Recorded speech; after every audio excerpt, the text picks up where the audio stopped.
she prepared a dessert. I cannot wait to taste the dessert. Daddy is preparing the sauce. We're having what do Show you the dessert, Céline. Show the dessert. what do you call this again, muna mo? Artichoke, love. Artichoke. Kukainin namin yung ganyan. O, diba?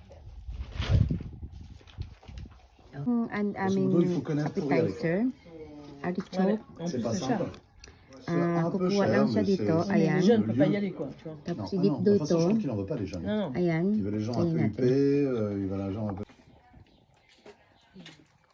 Il est en train de changer, un peu de plan. Dito lang siya kainin mo. Un Ganyan. lieu de location Lasang kamote, d'événements, pour actually. les événements. Location de salle, etc. Tapos dali mo dyan. Des showrooms Tapos de kuha ka lang bagnoles, ulit. tu sais, il est en train d'attaquer tous les Idip mo. concessionnaires. Ganyan lang pala. Yan, kainin mo.